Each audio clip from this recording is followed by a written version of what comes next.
These Americans have seen what happened to white South Africans after apartheid ended.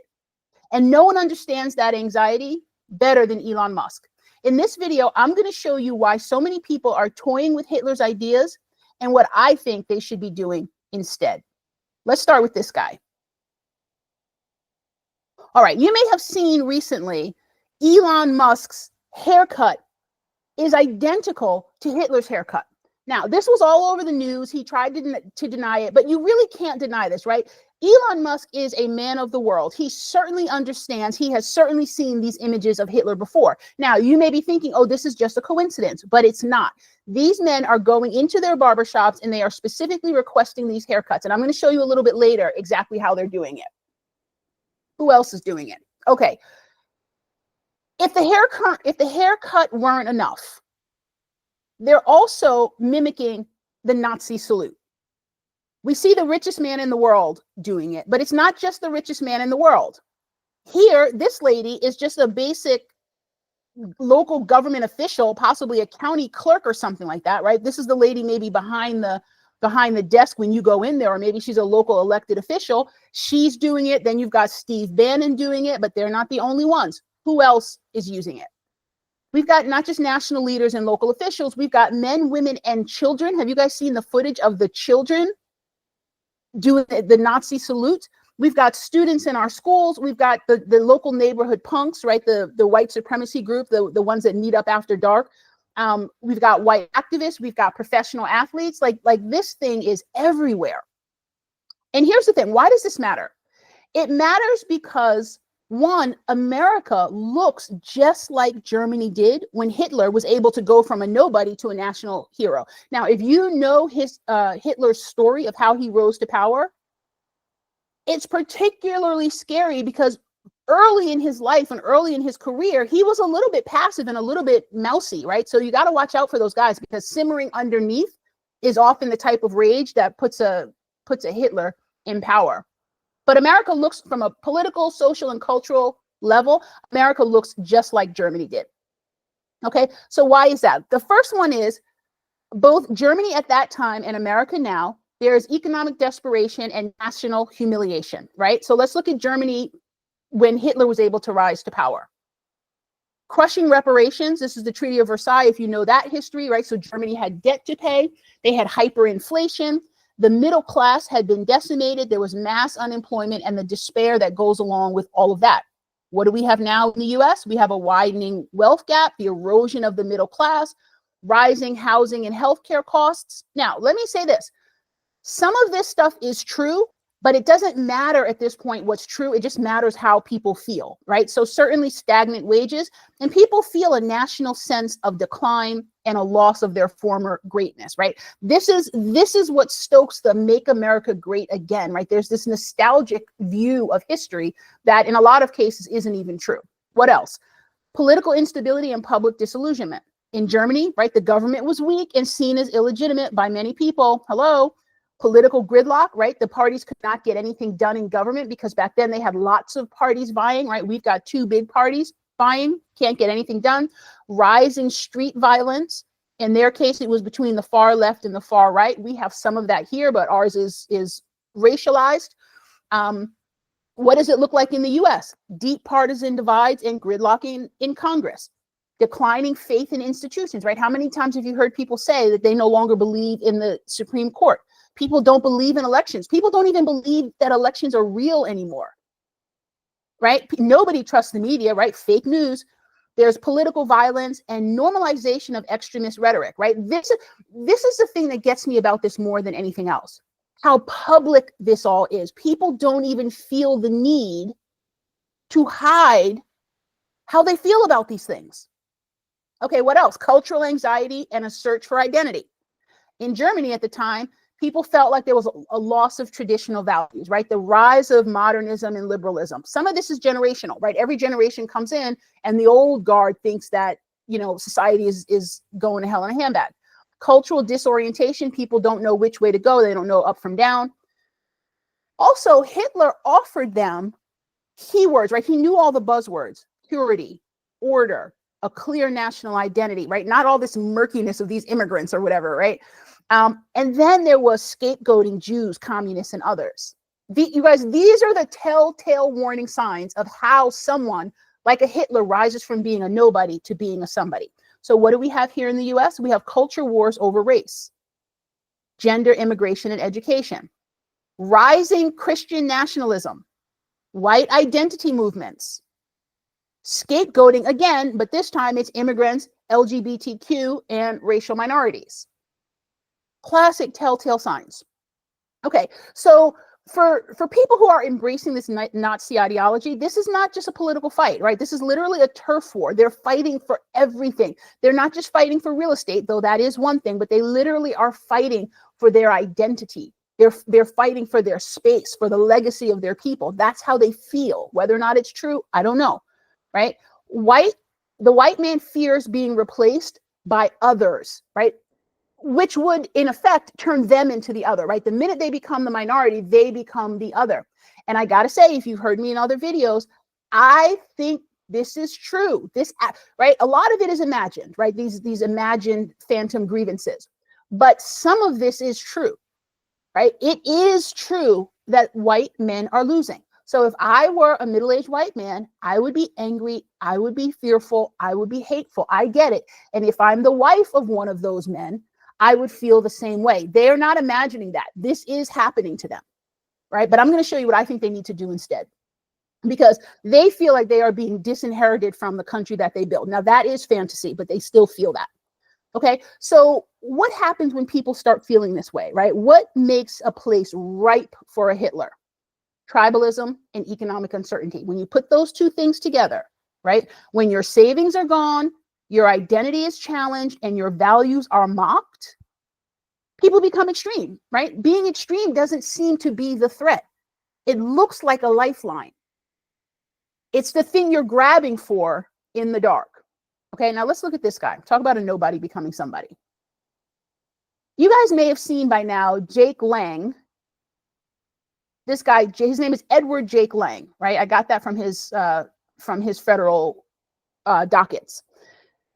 Jake Lang was a January 6th rioter. He ended up getting convicted on a bunch of charges, such as physically attacking a police officer with a riot shield and a baseball bat. I'll show you that picture in a minute. It says he engaged in violent and obstructive conduct, and that he wore stolen police equipment. Okay, now I want you to take a look at his face. This was him, and he was in his early 20s. When I was researching this guy for this video, I was surprised because I thought this guy, when you hear him speaking, you look at him, I thought he was in his 40s. This is a young guy.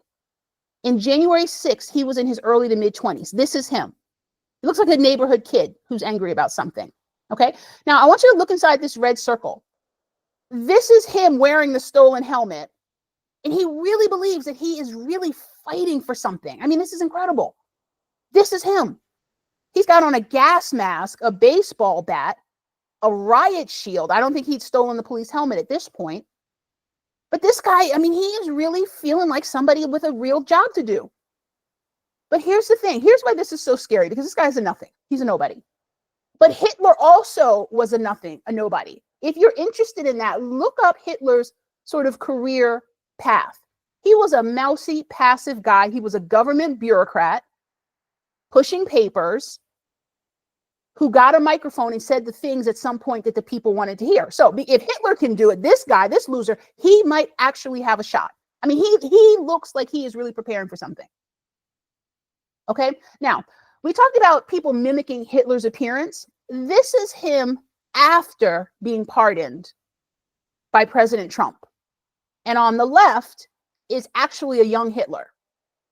Now, when I look at this guy who's still in his 20s, to me, he looks significantly older than someone in their 20s, but that's just me, okay? But this is him right next to Hitler. Notice the haircut. Everything, I mean, down to the little piece of hair that's falling down over his forehead. Okay, I gave him a little mustache just to see if they look the same, and quite honestly, they do. Now I superimposed Jake's picture over Hitler's picture. They look like the same man, same exact haircut. And that's what Jake is going for. Okay, so I started wondering, how are these people getting these haircuts? So I looked it up. Now, here is a poster of Hitler every couple years for a period of about, what's that, about 30 something years. This is Jake Lang in 2025. Does he not look just like Hitler in 1931? Did he not request the Hitler circa 1931 cut? And here they are again. Now, in this haircut, similar, right? Hitler didn't stray too far, but now he looks more like Hitler, I'd say 1933, 1934. He's literally mimicking Hitler. But the funny thing is that when you get locked into this idea that you are losing everything, you get locked into this fighting stance that strips you of creativity. You can't even be creative enough to pick your own haircut at that point. You have to go in and say, well, this is what the other guys did. Let me get that haircut, right? Literally, it strips you of all creativity. And creativity is what's going to get these people out of the situation that they feel like they're in. But I wanted to know, how are people actually getting these haircuts? So I started searching around, and here's a forum, and the chat is, how do I get the Hitler haircut? And the sub chat is, without asking for the Hitler haircut. Now, I'm assuming the fact that that's a sub thread, it means that not everybody who was asking the question, how do I get the Hitler haircut, even cared about having to ask for it publicly. Only this small sub thread wanted to at least not have to say it out loud. You guys, this is a real chat room. This is a real internet site that I found this on. And people were posting pictures. But what struck me was that people were actually describing what to tell the barber. They were saying, oh, just say this, tell them you want this part slicked back, give them this percentages, this ratio. And I'm like, how many people are doing this? I don't know, but it was a lot of people on this thread. But the point, they're not even creative enough to come up with a new haircut because they're so locked into this negative place that strips you of all creativity. Okay, so here's just some average Joes doing the same thing, right? On the street, protesting something, who knows what, the Confederate flag, the Nazi, this guy's got, looks like a shield or something on his arm. They're all wearing military khakis and fatigues. And it's almost like a caricature. It's like a caricature of something. But anyway, so what are these people so scared about, right? What are they so afraid of? Well, there's an answer. In order to find it, let's look at Elon Musk's motherland. Let's look at South Africa. Okay, so what happened to white South Africans after apartheid ended? The fate of South Africans has drastically changed since apartheid ended. Okay, so first of all, what was apartheid? Apartheid was a state-sanctioned artificial bolstering of white people and their interests, while simultaneously it was the repression of Black South Africans and their interests over 45 years. Now, depending on how you define a generation, this could be anywhere from 3 to 4 generations of people. But here's the thing, it wasn't just separation or segregation. Sometimes you'll hear people refer to apartheid as it was just enforced segregation. It was significantly more than that. It was a multifaceted, coordinated, determined approach. Okay, but now America is not totally different, right? Things have gotten better, certainly from slavery, but what are America's apartheid-like, right? Apartheid-esque qualities. One, systemic discrimination, redlining. Still happens. People think redlining doesn't happen. It still happens. It just looks different. I should do a video about that because I can tell you something that a guy told me when he didn't know he was telling it to me. Healthcare disparities. Voter suppression. Voter suppression. Hello. Police brutality, disparate school spending, criminal justice disparities, right? These are all things that were legislated in apartheid South Africa. And here, some of it is legislated, but others of it just practice. Okay, so let's look at a timeline of what happened in South Africa. 1983 is considered widely the height of apartheid. It was in full swing. Now, it had been going on since the 40s, but the 80s was considered like the high watermark of apartheid. In 1985, right, we're approaching the end of apartheid. In 1985, there was a nationwide white welfare program launched. By 1988, 14,000 white South African families needed food handouts. This is the very, very end of apartheid. And I'm going to tell you something. Part of the reason that any of these egregious civil rights legislated violations end is because white people become sympathetic because they start suffering too. Okay, so we're seeing this here. 14,000 white South African families needed food handouts. So they're like, wait a minute. Suddenly, white people are struggling too. Apartheid officially ends in 1990. Now, what has happened since then? 25% of, up to 25%, around 25% of white families have fled South Africa. They're like, without apartheid, this place is unbearable, right? Without the government giving us everything, lowering standards so that we can get in, this place is absolutely unbearable. So those 25% of people got up and left. Now, mind you, South Africa is a place that has never been more than 10%, white, right? So this is a very small minority of people. Now they're down to like 7% white, okay? But here's what has happened since the artificial bolstering of white people in South Africa stopped. There are now 500,000 or more white homeless families. This was unheard of. In 1988, 14,000 white South African families needed food, right? It says nothing about them being homeless. They just needed food. They were having a hard time closing their budgets at the end of the month. Fast forward 30, 35 years, 500,000 families are now homeless. They need more than food now. They need entire homes. So what does this mean? That when the government stopped bolstering average and below average white families, they instantly fell into poverty. White ghettos have sprung up in South Africa since the close of apartheid. Right? When you stop propping up people who are average underperformers, they fall to where they would normally have been. This is what American white people know. That if we were to wipe out of society all of the things that have bolstered average and below average white people for so long, this is what would happen. Poverty rates in the white community would skyrocket. So they're very aware of what happened in apartheid South Africa. And this is what they don't want to happen here. This is why they're doing voter suppression. This is why redlining still exists, but has a different framework now. It has a different lens. The optics of it are different.